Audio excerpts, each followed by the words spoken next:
तो पहले हम देखते हैं कि क्या कहता है ये पाठ। कारक किसे कहते हैं, कारक के कितने भेद होते हैं, आइए पाठ पढ़कर कारक के बारे में जानते हैं। उससे पहले आओ चर्चा करते हैं कारक चिन्ह कौन कौन से हैं, इनका प्रयोग किस प्रकार किया जाता है। मित्रों से चर्चा कीजिए।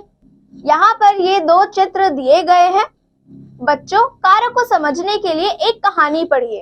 एक बार जंगल में एक बाज एक कबूतर का पीछा कर रहा था। अचानक बाज एक बहेलिए के बिछाए हुए जाल में फंस गया। उसने चोंच से जाल को काटने की कोशिश की, परंतु वह जाल नहीं काट पाया। जब बहेलिया जाल लेने आया तब बाज ने कहा कि मैंने तुम्हारा क्या बिगाड़ा है जो मुझे पकड़ लिया, मुझे छोड़ दो।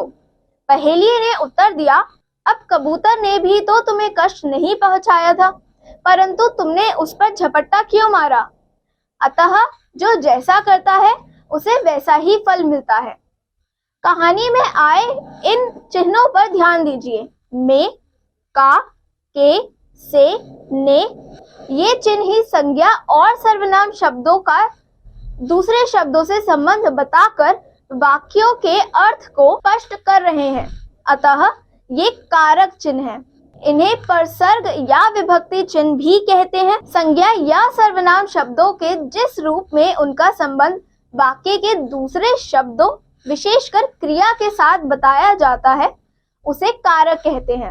अब हम देखते हैं कारक के भेद। कारक के 8 भेद होते हैं। कर्ता कारक, कर्म कारक, करण कारक, संप्रदान कारक, अपादान कारक, संबंध कारक, अधिकरण कारक, संबोधन कारक। अब यहाँ पर हमें कारक और विभक्ति चिन्ह तालिका दी गई है, तो इसको पढ़ते हैं। पहला कारक है कर्ता कारक। क्या विभक्ति चिन्ह है ने, इसकी पहचान है किसने या कौन। दूसरा है कर्म कारक, जिसका विभक्ति चिन्ह है को और पहचान है किसे या क्या। तीसरा है करण कारक, जिसका विभक्ति चिन्ह है से, के द्वारा, इसकी पहचान है किससे, किसके लिए।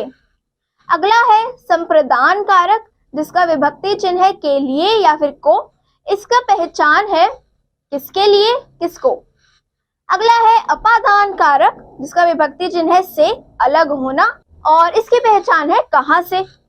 अगला है संबंध कारक, जिसके विभक्ति चिन्ह है का, के, की, रा, रे, री, इसकी पहचान है किसका, किसके, किसकी। अगला है अधिकरण कारक, में, पर, और इसकी पहचान है किसमें, कहां पर, किस पर। अगला है संबोधन कारक, इसकी पहचान है हे, अरे। अब यहाँ पर ध्यान दीजिए, कर्ता और कर्म कारक में अनेक बार ने और को विभक्ति चिन्हों का प्रयोग नहीं होता। कर्ता ने अधिकरण तक के सातों कारकों के विभक्ति चिन्ह संज्ञा और सर्वनाम शब्दों के बाद में लगते हैं, किंतु संबोधन के चिन्ह संज्ञाओं से पहले लगते हैं। सर्वनाम शब्दों के संबोधन रूप नहीं होते हैं। अब पहला कारक है कर्ता कारक। संज्ञा या सर्वनाम शब्दों के जिस रूप में क्रिया के करने वाले का पता चले उसे कर्ता कारक कहते हैं। जैसे यहाँ 2 चित्र दिए गए हैं। पहले चित्र में राम पौधा लगाता है और दूसरे चित्र के नीचे लिखा है कविता ने खेल में गोल्ड मेडल जीता। दिए गए वाक्यों में पौधा लगाना और गोल्ड मेडल जीतने का कार्य क्रमशः राम और कविता ने किया है, अतः ये कर्ता कारक है। कर्ता कारक की पहचान देखते हैं। क्रिया के साथ कौन या किसने लगाकर प्रश्न करने पर उसके उत्तर में जो आता है वह कर्ता होता है। जैसे ऊपर के वाक्यों में कौन पौधा लगाता है, उत्तर है राम। किसने गोल्ड मेडल जीता, उत्तर है कविता ने। अतः राम और कविता कर्ता कारक हैं। वर्तमान काल और भविष्य काल में कर्ता के साथ ने चिन्ह नहीं लगता है, जबकि भूतकाल में ने चिन्ह लगता है। जैसे नंदिनी खाना बनाती है, ये वर्तमान काल है। अगला है नंदिनी खाना बनाएगी, ये भविष्य काल है। और अगला है नंदिनी ने खाना बनाया, ये है भूतकाल। तो यहाँ पर विशेष देखते हैं। अब कर्ता कारक में ने विभक्ति चिन्ह कर्तृवाच्य में ही लगता है। कर्मवाच्य या भाववाच्य में कर्ता के साथ क्रमशः को तथा से विभक्ति चिन्ह का प्रयोग होता है। जैसे हरि ने आम खाया, यह है कर्तृवाच्य। दूसरा है हरि को विद्यालय जाना है, यह है कर्मवाच्य। हरि से आम नहीं खाया जाता, यह है भाववाच्य। अब हम देखते हैं कर्म कारक। जिस पर क्रिया के कार्य का फल पड़ता है उसे कर्म कारक कहते हैं। जैसे पहले चित्र के नीचे लिखा है सुधा चित्र बनाती है, दूसरे चित्र के नीचे लिखा है राम ने रावण को मारा। ऊपर के वाक्यों में क्रिया का फल क्रमशः चित्र और रावण पर पड़ रहा है, अतः ये कर्म कारक। कभी कभी वाक्यों में दो कर्म एक साथ भी आते हैं। जैसे अध्यापिका ने छात्रों को व्याकरण पढ़ाया, यहाँ छात्रों और व्याकरण दो कर्म है। अब देखते हैं इस कारक की पहचान। क्रिया के साथ क्या, किसे या किसका लगाकर प्रश्न करने पर उत्तर में जो प्राप्त होता है वह कर्म कारक होता है। जैसे सुधा क्या बनाती है, उत्तर है चित्र। राम ने किसे मारा, उत्तर है रावण को, अतः चित्र और रावण कर्म कारक है।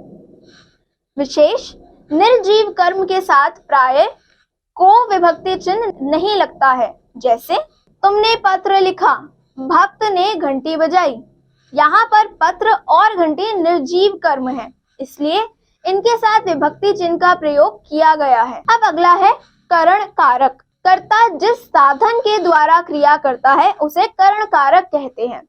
जैसे पहले चित्र के नीचे लिखा है डॉक्टर ने डिटॉल से घाव धोया, दूसरे चित्र के नीचे लिखा है आर्यन कार से शहर गया। दिए गए वाक्यों में घाव धोने और शहर जाने के साधन क्रमशः डिटॉल और कार है, अतः ये करण कारक हैं। करण कारक में से परसर्ग के अतिरिक्त के द्वारा एवं के साथ परसर्ग का भी प्रयोग होता है। जैसे मैंने चटनी के साथ पकोड़े खाए, गिरीश कार द्वारा जयपुर गया। अब देखते हैं करण कारक की पहचान। क्रिया के साथ किससे या किसके द्वारा लगाकर प्रश्न करने पर उत्तर में जो प्राप्त होता है वह करण कारक होता है। जैसे डॉक्टर ने किससे घाव धोया, उत्तर है डिटॉल से। आर्यन किससे शहर गया, उत्तर है कार से, अतः डिटॉल से और कार से करण कारक है। अब हम अगला देखेंगे संप्रदान कारक। कर्ता जिसके लिए कुछ करता है अथवा कुछ देता है उसे संप्रदान कारक कहते हैं। जैसे पहले चित्र के नीचे लिखा है सबके लिए माँ सबके लिए खिलौने खरीद कर लाई, दूसरे लाई है। दूसरे चित्र के नीचे लिखा है पिताजी ने गरीबों के लिए भंडारा किया। दिए गए वाक्यों में खरीदने और भंडारा करने का कार्य सबके लिए तथा गरीबों के लिए किए गए हैं, अतः ये संप्रदान कारक है। संप्रदान कारक के लिए को विभक्ति चिन्ह का भी प्रयोग किया जाता है। जैसे मैंने विवेक को मिठाई दी, यह प्रसाद सबको बांट दो। यहाँ विवेक को तथा सबको संप्रदान कारक है। अब देखते हैं संप्रदान कारक की पहचान। क्रिया के साथ किसके लिए या किसको लगाकर प्रश्न करने पर उत्तर में जो आता है वह संप्रदान कारक होता है। जैसे पीछे दिए उदाहरणों में माँ किसके लिए खिलौने खरीद कर लाई, उत्तर है सबके लिए। मैंने किसको मिठाई दी, इसका उत्तर है विवेक को, अतः सबके लिए और विवेक को संप्रदान कारक है। अब हम जानते हैं संप्रदान कारक एवं कर्म कारक में अंतर। कर्म कारक और संप्रदान कारक दोनों की विभक्ति को है, परंतु संप्रदान कारक में कुछ देने का भाव मुख्य होता है, कर्म कारक में यह भाव नहीं होता। जैसे पुलिस ने चोर को पीटा, ये कर्म कारक है। पुलिस ने चोर को खाना दिया, ये संप्रदान कारक है। अब अगला कारक है अपादान कारक। संज्ञा अथवा सर्वनाम के जिस रूप में एक वस्तु के दूसरी वस्तु से अलग होने का पता चलता है उसे अपादान कारक कहते हैं। पहले चित्र के नीचे लिखा है रवि साइकिल से गिर पड़ा, दूसरे चित्र के नीचे लिखा है मीरा के हाथ से ग्लास छूट गया। दिए गए वाक्यों में रवि के साइकिल से और गिलास के हाथ से अलग होने का पता चल रहा है, अतः ये अपादान कारक है। अब ध्यान दीजिए, सीखने, डरने या तुलना करने का भाव प्रकट करने में भी अपादान कारक होता है। जैसे रोहिणी गुरुजी से नृत्य सीखती है, यहाँ पर सीखना, सीखने का भाव है। अगला है गरिमा सांप से डरती है, यहाँ पर डरने का भाव है। और तीसरा है कृति रूपा से लंबी है, यहाँ पर तुलना हो रही है। अब हम देखते हैं अपादान कारक की पहचान।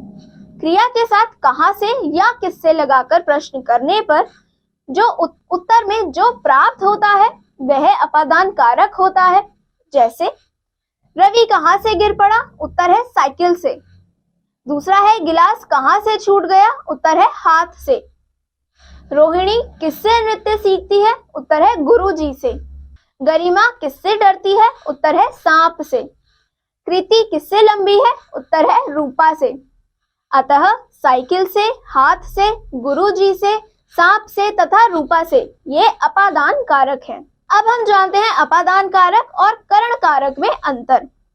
से विभक्ति का चिन्ह प्रयोग करण कारक और अपादान कारक दोनों में होता है, किंतु करण कारक में से का प्रयोग साधन के अर्थ में तथा अपादान कारक में अलग होने के रूप में होता है। जैसे वह फूलों से माला बना रही है, यहाँ पर साधन के रूप में उपयोग हुआ है तो यह है करण कारक। दूसरा है पेड़ से फूल झड़ रहे हैं, यहाँ अलग होने में प्रयोग किया गया है तो यह है अपादान कारक। अब अगला है संबंध कारक। संज्ञा के जिस रूप में दो संज्ञाओं अथवा सर्वनाम के परस्पर संबंध का पता चले उसे संबंध कारक कहते हैं। जैसे पहले चित्र के नीचे लिखा है ये मेरी घड़ी है, दूसरे चित्र के नीचे लिखा है रिया भैया का पेन उठाकर भाग गई। दिए गए वाक्यों में मेरी का घड़ी से तथा भैया का पेन से संबंध है, अतः ये संबंध कारक है। का, की, के, रा, री, रे संबंध कारक के चिन्ह हैं। ये चिन्ह वचन और लिंग के अनुसार प्रयोग होते हैं। संबंध कारक की पहचान जानते हैं।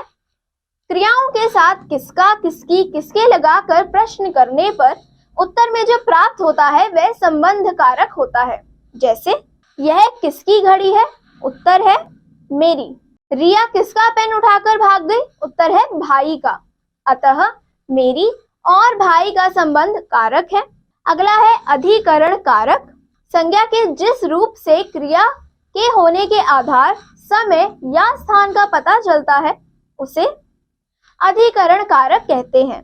जैसे पहले चित्र के नीचे लिखा है मीता कमरे में बैठकर पढ़ रही है, दूसरे चित्र के नीचे लिखा है तितली फूल पर मंडरा रही है।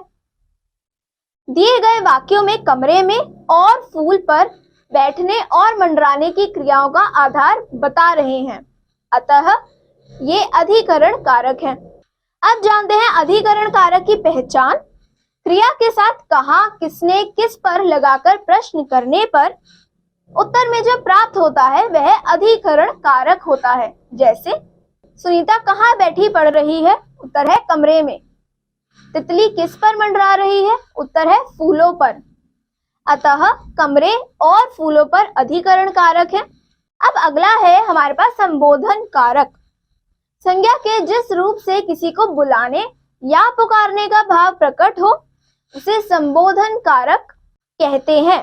जैसे पहले चित्र के नीचे लिखा है हे प्रभु सबकी रक्षा करो, दूसरी चित्र के नीचे लिखा है अरे बच्चों शोर मत करो।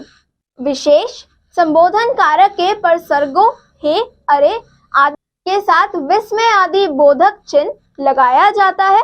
संबोधन में संज्ञा शब्दों के बहुवचन में ओ के स्थान पर ओ का प्रयोग किया जाता है। जैसे बच्चों, लोगों, भाइयों, बहनों आदि।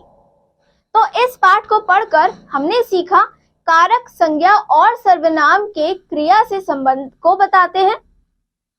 कारक चिन्हों या विभक्ति चिन्ह को परसर्ग कहते हैं।